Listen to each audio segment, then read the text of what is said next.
All right, last word on gaming. We're here with Ahman Green, former Green Bay Packer. We're here at Fan Expo Chicago. He just did a live version of his podcast you can check out later today. How's the con going for you, my friend? How's everything going? My first Fan Expo or Wizard World is going good. I mean, I've been to the big ones. I traditionally go to Comic-Con San Diego every year. Nice. So I was ready to see what I've seen. And I like it. Just a smaller stage, smaller platform.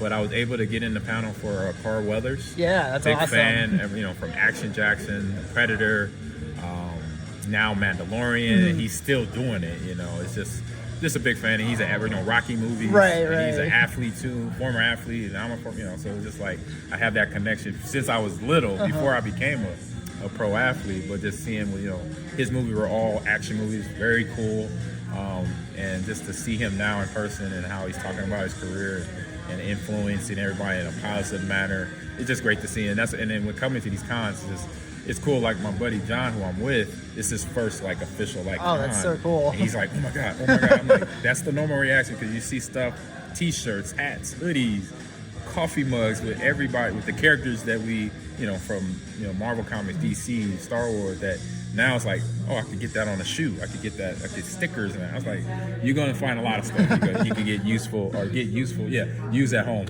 here, basically. Right on. So I just want to talk a little bit about your transition from the NFL into competitive gaming. So for those that don't know, you're an esports coach at Lakeland University. So I just got to ask, how did that opportunity come up? It came up basically from a friend. So I had a friend who I hang out with, and we geek out together. We talk comic books, we talk video games, and he went to Lakeland back, before we met.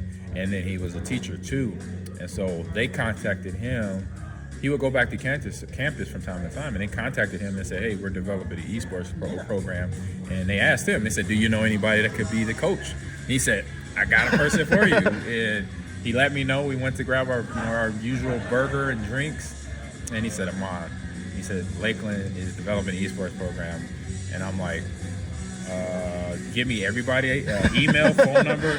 The administrator, whoever I need to talk to, he said, done, don't worry about it. And then set that all up. It was like within 2 weeks I was hired. And that's how I got going. And what a lot of people don't know, because, being a former athlete or when I was playing, that's what everybody knows and sees. Right. But when I'm at home, all my brothers, family, sister, mom, cousin, they know, okay, Mom's upstairs playing Halo or Madden, which one? So if you know me now, people getting to know me more, that's what I do. That was the other thing, beyond hitting the weight room, beyond playing football. That was my downtime. I would tell my friends, okay, you like golfing, you like hunting, I like shooting on Master Chief on Halo. That's what I like doing. Or I like playing Madden on my Xbox or my PlayStation. So it was during my playing days, it's like my relaxed time. Yeah, you're kind of downtime. Yep, chill, get my mind off the game, get me, go to another world. Pretty much I could be Hitman. I could go hit some kills, get some, in the game. But now it's my job, but then it's really not, because it's like I would do this. I love doing what I do, and coaching kids, teaching them leadership, but also giving them a structure to make sure and understand. When you have a structured program around you in terms of practice and how you get better, you can get better at the game you're playing. And so I love doing that, helping kids grow, because I love that coaches, my parents and coaches that I had, developed me into the person I am.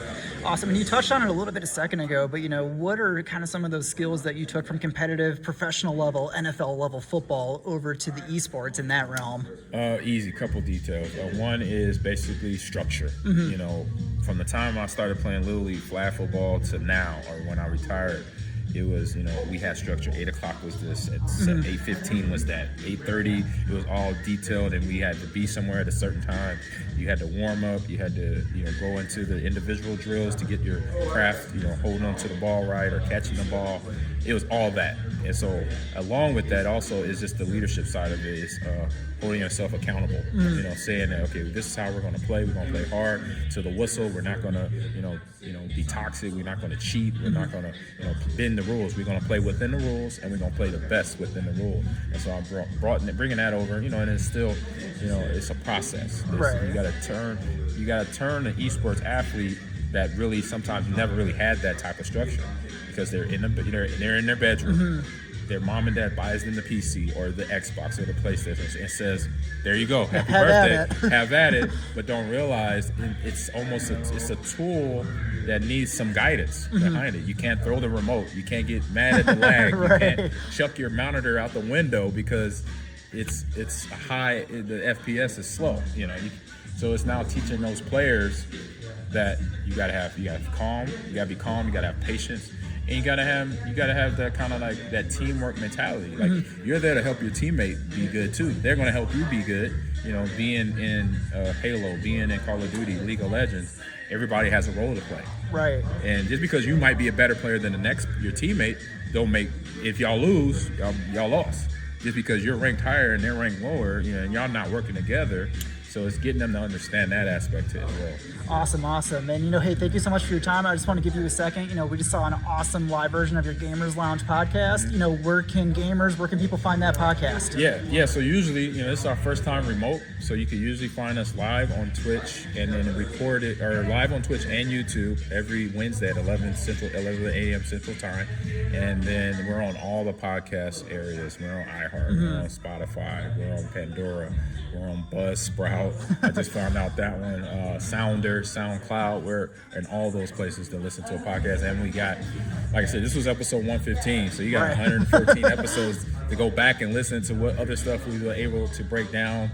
With the time, kind of like a time crunch today. We didn't do all our segments, but we do game releases. Okay. We talk about what games are coming out that we're going to play, that we like from what we've done our research on, and then we talk about the trendy topics in the esports world.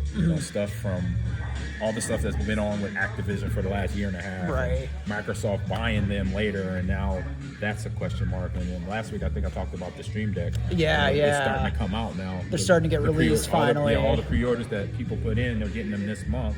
So I got friends that got one, so I'm getting feedback from them. I'm like, okay, I'm gonna wait to.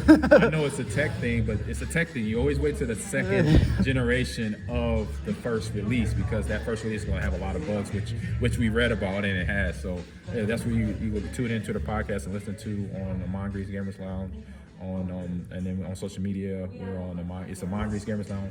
On Gamers Lounge on TikTok and Instagram, and then also Facebook as well.